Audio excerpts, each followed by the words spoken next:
Welcome everybody. So today's webinar, we've titled the Pure Skeptic. So does the TCO really make sense? And really, we wanted to take this approach and thought this would be a good idea for a webinar because Eagle, Brian and myself and the rest of the team, we were pure skeptics as well. We started looking at Pure as the product back in 2016, and we had Nimble at the time, and it's like, oh, it's just another all flash array. Do we really want to take the time, onboard it, and and now have another product we're having to learn and pitch and things like that? We dove in quite a bit, but ultimately decided to put that on hold. And so over the years, obviously we've been competing against Pure, and there's things that they claim, their evergreen model and other things that we're like, yeah, right. That's really just another way to sell controllers up front. And since then, obviously, we've become a Pure partner and have really bought into that TCO model. And we think it's great, something that's very different from everybody else in the marketplace, and really is a differentiator. And now that we understand it better, we see why other competitors' programs to try to mirror that, their copycat methods, have fallen flat, because they really just try to say, hey, you can pre-buy controllers. Well, there's more to it. And so today we're going to really dig in to that more and hopefully answer a lot of questions that you guys probably have. And if I don't get to those questions that you guys have, obviously ask those in the Q&A and we'll get to those as well. But so agenda for today, we're going to do a quick history lesson, and then we're going to make Matthew sweat a little bit. We were joking we need like a heat lamp, but do some interrogation, really, where I'm going to ask some questions, and he's going to talk through why those aren't a concern and how Pure addresses those. We like to evaluate products, and we try to really weigh in maturity and longevity, and not just go chasing shiny toys. And we really highlight security first, simplicity. We don't like complexity. Complexity is the enemy in a data center. Thank you very much for having me. Happy to be here underneath the heat lamp, if you will, and ready to answer some questions and kind of take you through a little bit of the history around Pure as well, kind of where we came from. So we'll start with kind of a high level overview. These are the original founders of Pure Storage. This is John Cosgrove, who goes by Cos, as well as Mr. Hayes on the right-hand side here. And these guys had very different backgrounds coming into Pure. John Cosgrove, was a founder and engineer in the Veritas file system before he came over to Pure. So long history of engineering, very seasoned engineer.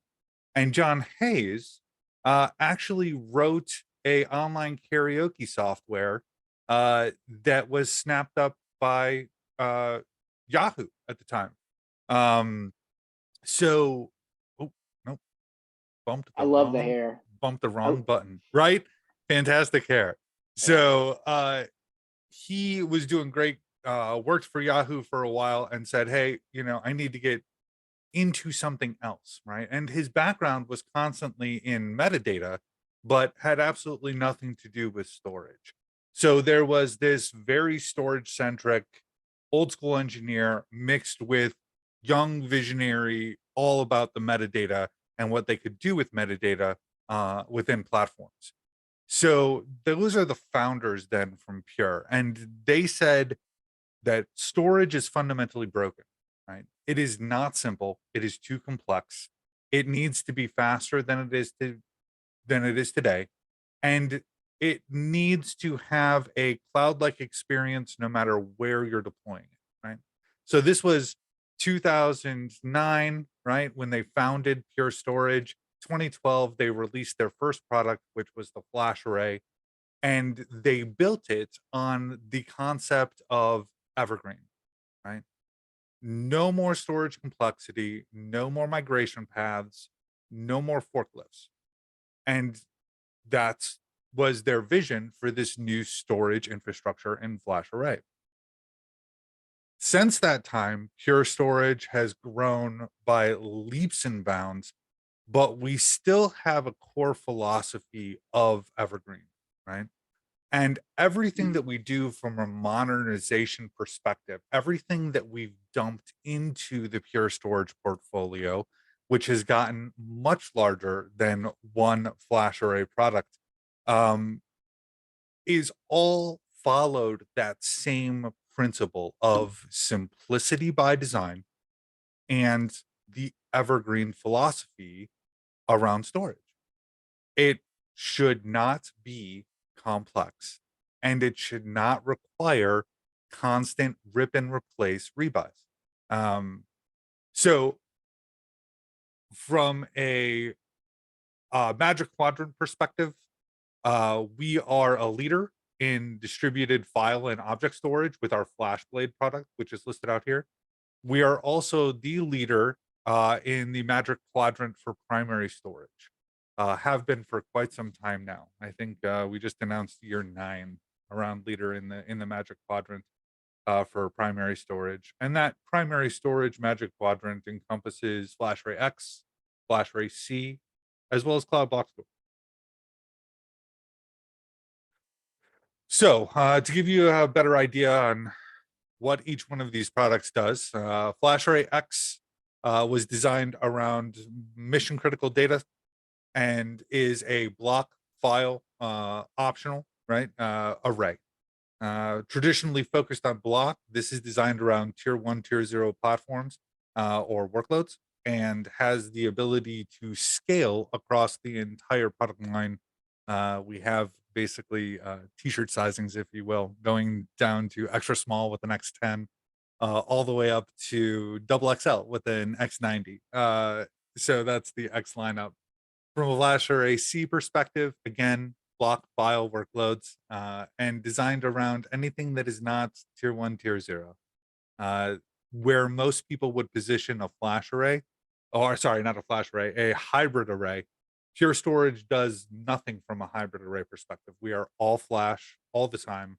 And we actually use QLC media in our flash array C to offer a slightly less performant option around an all flash array with a better price point per gig, or with a more cost effective price point per gig for tier 2 data, I guess would be a better way to put that.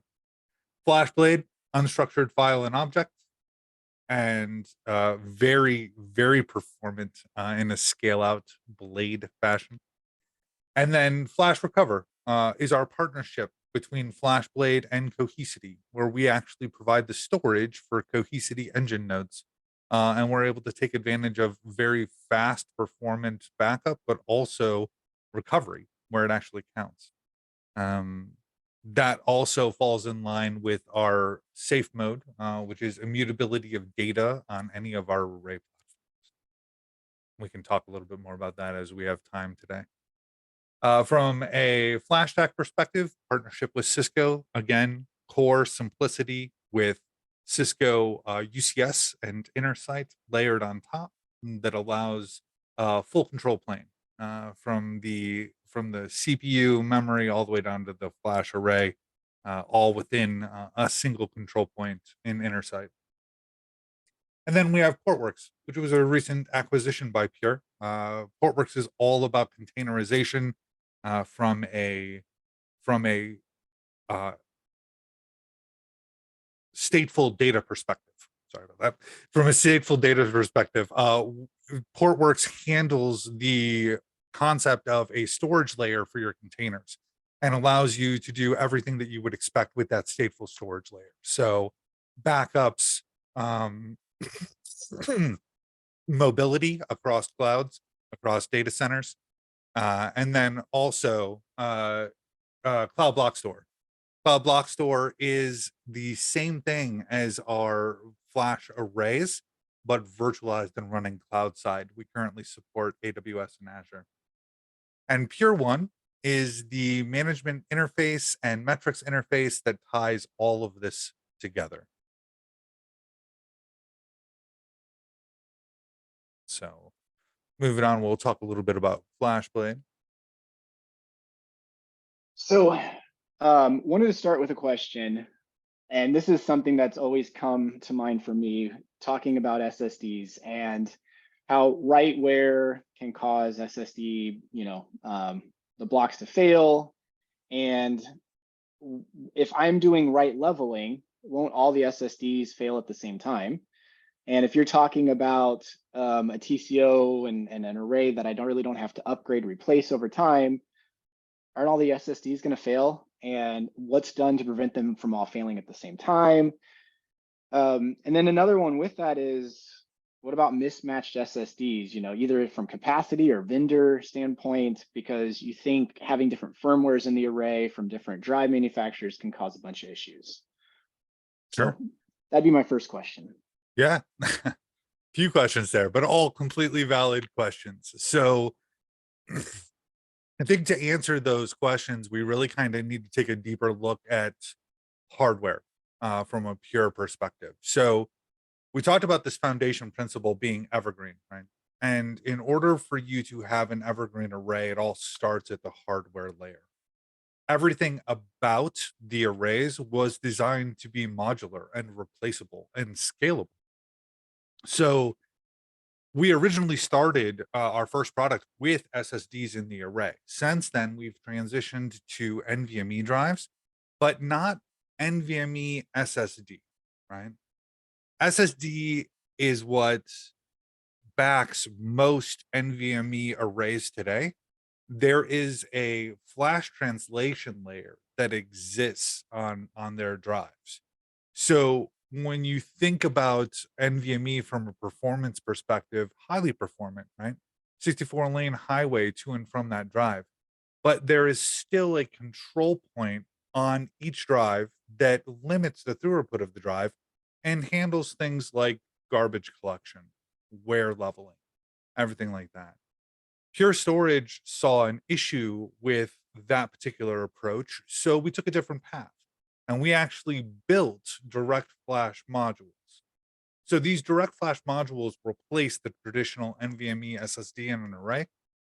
Same PCIe bus on the back end, but essentially it is a card full of NAND, right? And that's all it is. So those DIMMs that are sitting on this card actually have direct read write access from Purity. So the Purity operating system that's running on the flash array itself or the flash blade itself actually has full control all the way down to the cell level on these drives. It handles wear leveling. It handles data movement across drives. It handles the way it's laying down the writes into these drives that make up the flash array. Right. So this removes a traditional bottleneck from an NVMe perspective that most people run into. The other thing that this does is helps us from a sourcing perspective, right? There is no requirement to wait for a manufacturer to produce an NVMe SSD drive that supports the densities that we want. We can control our own densities and we can control our own future state from a form factor or from a performance perspective, being able to quickly leverage new technologies around the flash and NVMe landscape. Does that make sense? I think that's such a huge differentiator. To your point, really nobody is doing this, and it's typically just been a black box. I've had customers in the past that have had firmware issues with drives, whether it's 10K, 15K drives or SSDs, where there's a bug that comes out and just starts pre-failing the drives. And as a storage manufacturer, you kind of have not much control over that. Right. But with what you guys are doing, you guys have full control over that to adapt quickly, or obviously prevent something like that from ever happening. So just taking more things into your control, which is nice, and it opens up a lot of benefits. For sure. So very cool. And How long even have you when guys we been talk, doing this? oh, I'm sorry, go ahead. I was just gonna say, how long have you guys been doing the direct flash modules? So direct flash modules have been out for a number of years now. We started that with our X line. We are in our third generation of the X series at this point. And this is bread and butter for Pure, if you will, right? This is something we've been doing for a long time now, multiple years. It is a replacement path forward from an evergreen story perspective as well. There are still arrays that were purchased, 10 plus years ago out in the field that have gone through transitions over time. And one of the awesome things about controlling the entire path of the data is the fact that we have a migration principle moving forward. So our customers that bought M series arrays that had SSDs in them have a non-disruptive forward path, not only from a controller perspective, moving from M to X controllers, but also from a drive perspective. We actually give credit on the SSD drives coming out of these M series arrays, and you can go with deeper, denser direct flash modules to replace those SSD drives, immediately boosting performance variance and immediately giving you a next generation technology step forward, especially as NVMe over fabrics and other things like that start to take precedent. Yeah, to your point, they don't have to be stuck with SATA SSDs or SAS Right. SSDs. They can actually go take advantage of NVMe, but get credit for the cost that they've already invested in the array, not have to add another shell, upgrade this component. Because we've had some other systems that have quote unquote, they can live on forever. And Right. really that just means their serial number lives on, but you just keep buying components and it just keeps scaling out into this big monster, which becomes very complex. I love what you guys are doing because you guys allow it to live on, but you're allowing that consolidation over time to simplify where, as densities get larger, to your point, you could still potentially stay in a 3U chassis footprint or 6U or whatever it might be. You don't have to all of a sudden start taking up racks, Mhm. and they can kind of reconsolidate. So, well, Yeah, that absolutely. brings up another question, around the hardware is what does controller upgrades look like? Are they non-disruptive? Does it become, a big issue to upgrade controllers? I know Sure. part of the Evergreen story is new controllers every 3 years. So I'm sure that that is built into, the upgrade stack that we're not having to take an outage. And then also chassis can't live on forever either. I mean, you already mentioned that you had the M series and now the X series. Sure. you know, Talk me through what an upgrade would look like for that customer going from an M to an X.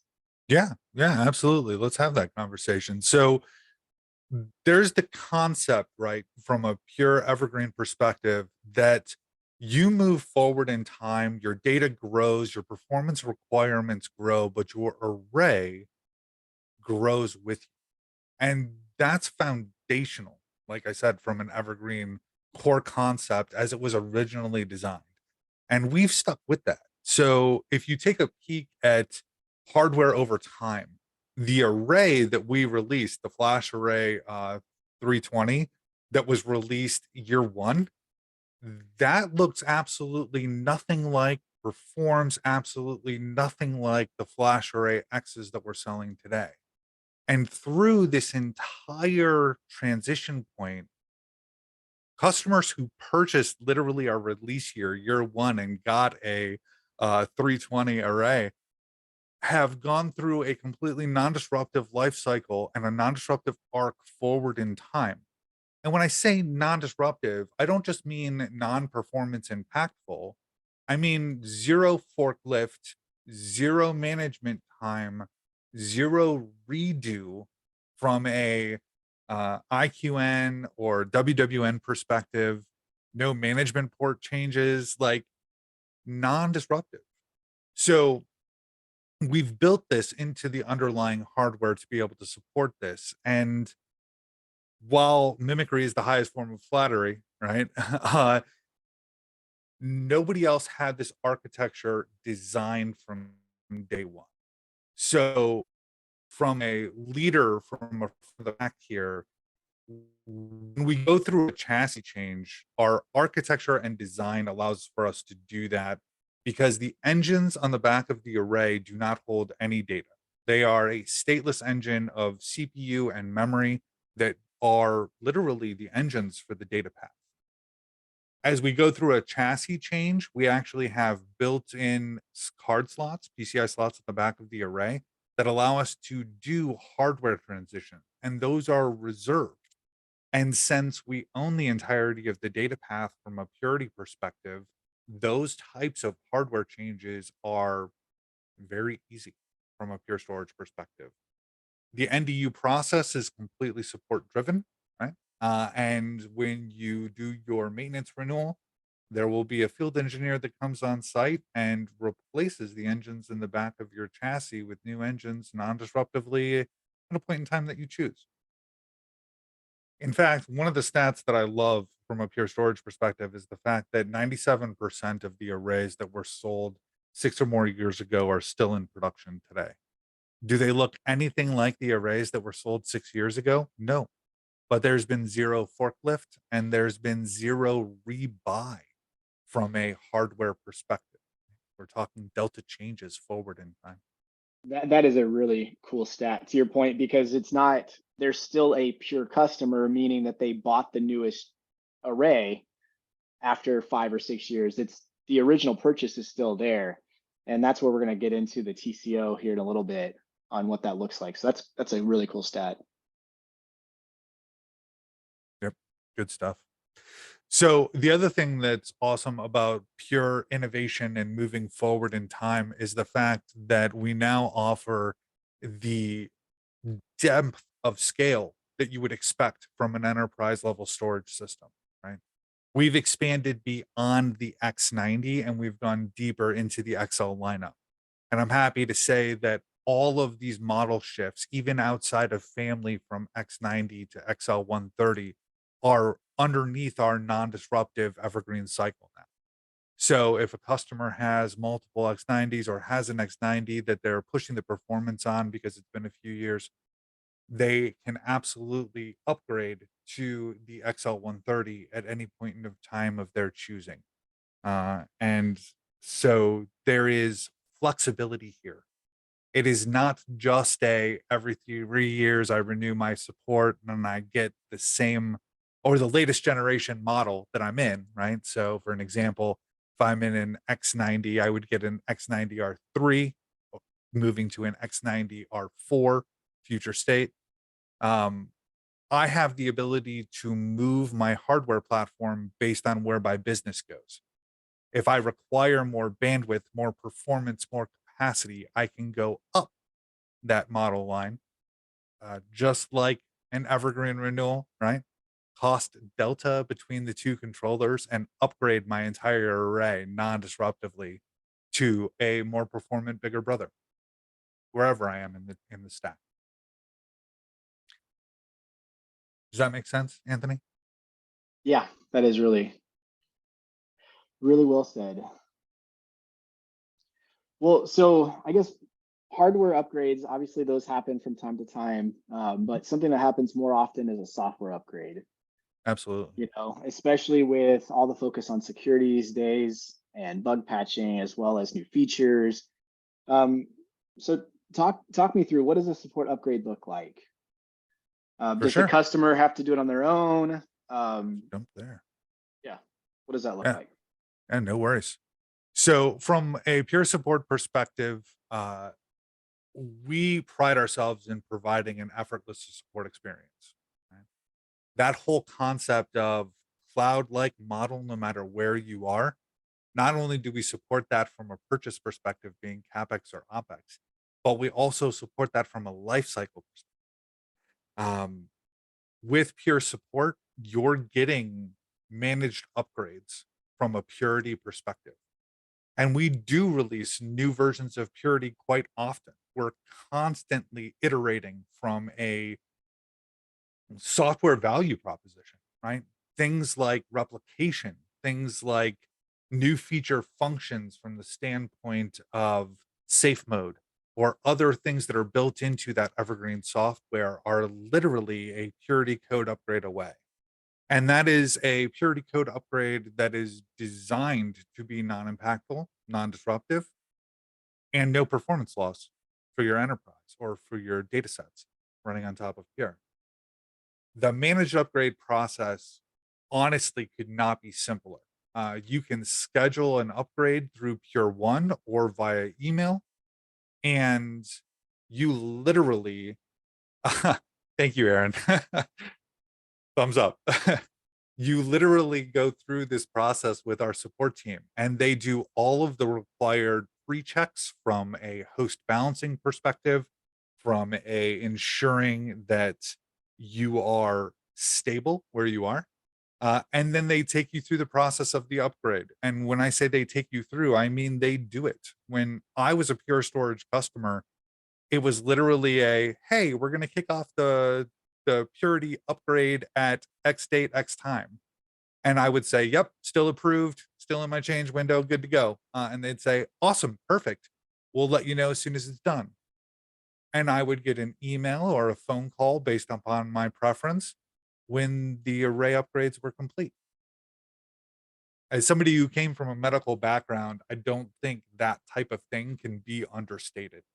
There's no more floundering around in the dark trying to figure out what code release you should be on or where I should be, from a feature set or from a security set. It is very guided from a Pure Storage perspective, and we handle it for you.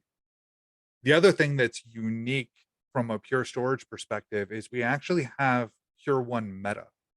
And when you talk about security, when you talk about possible incidents or bugs within code, Meta is literally designed to take care of those aspects for our customers.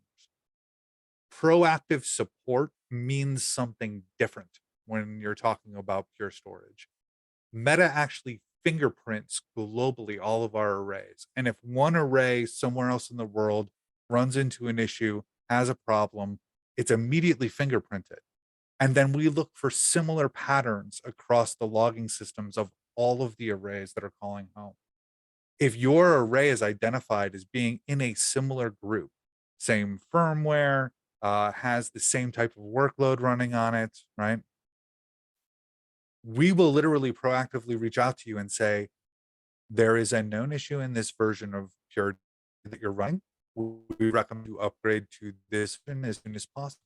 And at that point in time, you schedule your upgrade with support and it's taken care of. Understanding that all of our customers can't move maybe that quickly due to change control windows and that kind of thing. Pure has also taken it a step further around our security side, and we actually offer hot patching of Purity for known security vulnerabilities, meaning no Purity code change, non-disruptive. You can patch for issues. One of the things that comes to mind is Log4j, which I think everybody on this call is probably familiar with. From a Purity perspective, we actually notified our customers where there were vulnerabilities, and they were able to opt into an automated patch cycle, which means their array was automatically patched for Log4j with zero requirements from the local storage team, which is huge, right? I wish everything ran like that. So hopefully that answers the question from a Purity perspective, and hopefully that answers the questions a little bit around the fact that Pure is very security focused, security mindful, and we're constantly innovating to drive that forward to our customers. How do I plan for future workloads? One concept, we usually size for 5 years of growth. 5 years of growth has been really hard to put a finger on, especially with so many things moving out to SaaS applications and data sets and data center environments changing.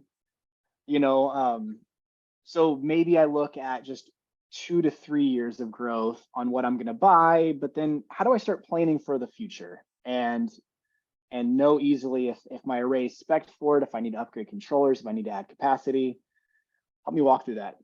Yeah, absolutely. So I probably haven't said this enough over this conversation, but when we talk about Evergreen from a subscription model, we're talking about hardware lifecycle. We're talking about support that we just kind of discussed. We're also talking about software. Right? Any software that Pure provides today, any software that we release in the future is released underneath this all-encompassing evergreen model. So you won't find a la carte licensing in Pure's portfolio. If it's part of the services around the array, it gets bundled into the evergreen model, and you get it with the next purity code upgrade that it's released in. There is no, I need 100 terabytes of licensing for this particular feature that I have to leverage, right? Along with that comes Pure One. Pure One is our online control point. So if you think of this as a metrics, and if you subscribe to Edge Services control point dashboard, right? And we've wrapped a whole bunch of awesome security around that, two-factor MFA, all that kind of fun stuff, if you choose to leverage Edge Services. But by default, Pure One is your metrics and single pane of glass. I hate that, but it's a Yeah. single point to go and review all of the metrics across all of the arrays in your fleet, right? Scott mentioned he has 20 plus Pure storage arrays in his fleet. So his dashboard literally has all 20 of those arrays in it, and he can drill down into the details for any one of those arrays from Pure One. So centralized global dashboard views that cover a lot more than just speeds and feeds, right? One of the things that we've released into Pure One as part of Pure One's growth lifecycle is Planner. Planner is literally crystal ball type technology. And what I mean by that is we can understand a lot about the future state of an array by looking at its past. So we capture year-based metrics for your arrays automatically into Pure One. So you can go back a year and review anything from a growth perspective, from a capacity perspective, from a performance perspective, all the way down to the volume levels on the array. And what this allows you to do is, with things like Meta, predict future state. So if over the last period of time I've grown this much and that trend continues, I plan on hitting 100% load or capacity, or 90% load or capacity within the next X amount of time. And Planner helps you visualize that with a few clicks. There's no complex scripts. There's nothing that you have to deploy from an agent perspective. This is out of the box functionality for Pure. So along with Planner, we built in workload simulation. Workload simulation takes all the metrics that we're capturing around Planner and it applies logic to it. So now I can say, hey, what happens if I double the workload on this volume? What happens if I add 5 more SQL servers to my environment and they're all going to consume this much capacity and they're going to. So it allows you to predict future state based on simulated changes for your array. All of this is super instrumental around ensuring that you understand future state, that you can plan for future state, for future changes that are coming down the pipe from your leadership. This stuff, honestly, like I've looked around, this is unheard of. The fact that it's included in your operating costs on your array just makes it that much better. And then icing on the cake, you don't even have to deploy anything. There's no additional servers here. There's no additional licensing. There's no additional storage requirement. This is all out of the box functionality. Makes me very excited. I like this Yeah. kind of stuff. That is really cool. I mean, you could also project, hey, I want to move a workload to one of the other arrays. What's the load going to be? What's the business impact? So Yes, very cool. absolutely. From a forecasting perspective or from a workload simulation perspective, migration between arrays in your fleet is 100% something that we can showcase. Future state coming, right? In the future, we're even doing edge services with recommendations, meaning depending on how your architecture is set up, you'll actually be able to leverage Pure One to make logical recommendations on workload placement. And then when you approve it, have it automatically move to that array, right? No muss, no fuss on your end. So constantly driving that usability forward and constantly working towards the future utopia, right? That is a global control point for your entire Pure Storage fleet. Yeah, and our So hope is that this can really help people's budget cycle as well. Just understand what they need based on, you know, future state. So just take some of the absolutely. guesswork out of it. Absolutely. And it can also impact what you choose to purchase and when you choose to purchase it, Mhm. right? Uh, Money in the bank, if you will, right? Do I need to buy that storage up front? Do I need to buy that now? Can I wait? And if I can wait, how long can I wait? And if I do wait, what's the impact? Is that something that I'm willing to wait for? Should I buy it now? Should I buy it later? That kind of thing, right? But Yeah. absolutely instrumental. And one of the things I used all the time around scaling my multi-site environment that I was part of before I came over to Pure. So good stuff. Yeah. It is, and so that's one thing too, just with your guys' trade-in credits that you Mhm. give people, you know, buying a controller, more controller than you need now, or buying what you need now and then upgrading later. You're not really penalized for that. It's not like, Not at oh, all. well, you bought two controllers and you had to spend, you know, twice as much, whatever. You really are just looking at delta costs now. And to your Correct. point, money in the banks, keep it until you need it. Is really nice. It is a different way of thinking. It is. Thought And the over. fact that we're giving you the tools so that you can be strategic like that, that's super helpful, right? I think it's something that everybody kind of struggles with at one point in time or another. How do I correlate the actual performance metrics, the real numbers around what my future state's going to look like? So, Exactly. Yeah. yep, good stuff. And then just to keep in the vein here, real quick, while we're talking about Pure One, another piece of technology that I'm super excited about from Pure One is VM Analytics. VM Analytics is a combo with VMware where we collect read-only logging from your ESXi, your vSphere environment, and we marry it up to the metrics that we collect from the performance or from performance capacity, workload utilization on the array side.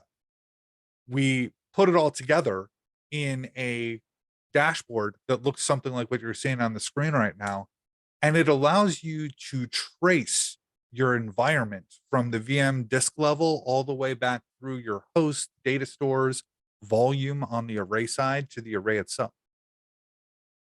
As somebody who worked in a very large customer environment, this was instrumental for me in determining where my bottlenecks were or where my performance issue was. When I had an application owner call me and say, "Hey, this is slow," right? Um, Being on Pure Storage, you can almost say it's not the storage, right? But you can also say, "Hey, I noticed that the ESXi host was running really high workloads from a CPU perspective during that time. We might want to talk to the VMware guys about moving you to a different host within the environment, maybe something that's running less of a workload at that particular point in time in the day, right? Avoiding and helping to curate a better path forward across more than just the storage infrastructure. And Yeah. again, VM topology is something absolutely included with your Evergreen subscription. And we marry the logs with an OVA that's free to deploy into your VMware environment. Always patch, security hardened, and easy to update. I guess one note I had was this is all great, but it doesn't mean much if it's way too expensive and I can't afford any of it. Absolutely. And so help me understand, you know, does the extra potential upfront cost really make sense over time? And I know we'll get through a TCO exercise. And one thing I mentioned before is one of my skeptic comments before was I really saw this Evergreen program as just pre-buying a controller up front. You know, every 3 years I'm going to get a free one, but I already bought it. And I know we've talked about this, but it really is a lot more than that. And Right. some of the trading credits and all the other things in that ecosystem and that mindset moving forward is really the Evergreen story. And the controllers are just part of that. And I know one benefit Right. is obviously having people up on new tech means that you guys can innovate faster because people are running not out of date hardware, right? So there's a lot Absolutely. of other benefits that come um, from this mindset. But yeah, so let's dig into Evergreen and really that TCO and what that looks like. Yeah, absolutely. And I love the fact that you brought up a couple of different things, right? The whole free every 3 thing, right? That was there for a while and that other people have mimicked. It really does mean free like a puppy, right? Like there's no real benefit. And in some cases, you're getting older controllers. In some cases, you can't move out of family from a performance perspective. So that concept of I get free controllers is something that's been mimicked a lot and also not Has well. died. No, It's it's well, yeah, died. it's not We've not seen a it with well other mimicked ones. thing, right? I mean, Yeah. like you have to have the hardware and the technology to support that in order for that to be a feature add and not a it's just another forklift or painful migration point. Um, so when we talk about Evergreen Forever, which is a replacement, if anybody's on the call who's familiar with Pure, Evergreen Gold is what this used to be called. Evergreen Forever is the new subscription innovation that covers all of the feature function that you would expect from a no end of life hardware product, right? And when I say no end of life, I literally mean that because of the Evergreen model, because we're constantly coming in and replacing hardware, you're never at a point where somebody comes into you and says, "Hey, I'm sorry, we don't support that anymore." Right? Right? Sorry, that hardware's end of life, end of sale, and you need to move. That doesn't exist underneath the Evergreen model because of the things like the controller refreshes, the capacity consolidations, all of that stuff that's included in this. Something to remember is that when we're talking hardware specifically under Evergreen, we're talking about more than just controllers. We're also including our data packs in that. So we talked about direct flash modules, the ability to move from SSD to NVMe underneath the direct flash module and have that be a trading credit against what you've already spent on your existing terabytes. All of that is part of this functionality. So it is way more off the rip, even just looking at hardware, than I get free controllers every 3 year that I'm rebuying, right? The other thing that's included in here is the support, which I don't think that we can understate enough. The fact that you get guided purity upgrades, the fact that you get NDU handled by a field engineer, sorry, NDU, non-disruptive upgrade between controllers, handled by field uh, engineers, right, that are coming into your data center and doing the hands-on work. And the fact that across all of this, you have a massive software stack that is constantly driving deeper and better integration into your environment and also into itself. The advancements in Pure One around workload planning, all that kind of stuff, all of that is included in this Evergreen model, right? And all of it is yours when you choose to purchase a Pure storage array. There's no, I have to pick and choose, or I'm not using that right now, but maybe I will future state. So when we talk about Evergreen, we're talking about all of that. And when we talk specifically to Purity and why this is a value add in this Evergreen lifecycle, take a look at this timeline real quick. When we released in 2012, we had an FA300 with iSCSI support. 2013 saw a laundry list of innovation, 14, 15, 16, 17, hardware changes, chassis changes, storage changes from the standpoint of we went from SSD to NVMe. FlashArray C released, and then we were leveraging QLC drives in the FlashArray C. So all of this innovation is baked into this process. And as we move forward in time, you take advantage of it as part of this process. Those customers that started out with an FA300, right, the 320 we talked about early on, are now sitting in X50s, X70s, X90s, R3, right? Zero change. That array literally is still connected on the same IP that it was day one. Still has the same list of IQNs or WWNs that it did day one. Now they're probably not running 8 gig fiber or 10 gig iSCSI anymore. They're probably running 32 gig fiber or 25 gig iSCSI or 50 gig iSCSI if we're doing Rocky V2, right? So the leap forward in technology and the fact that all of this is part and inclusive in that evergreen technology, this is where you start to see that differentiation. One thing, some technologies out there will have a migration path from the old array to the new array. But again, Yep. what you're saying is it's not that. This is the array just evolving and being Correct. changed in its current form. And so migration problems go away Correct. that you might have. Yeah. So very Yeah. cool. Yeah, it is an involvement, right? And evergreen is that DNA that's evolving over time. So absolutely. So okay, so real quick, we said we would talk about TCO. Does the TCO make sense, right? And what we've talked about today is all the feature, function, benefits that you get from being part of this evergreen model. The fact that we're able to iterate and dynamically change our code base rapidly over time because we're constantly refreshing our customers' environment. You're constantly running the latest and greatest underneath the evergreen platform. This helps us too, right?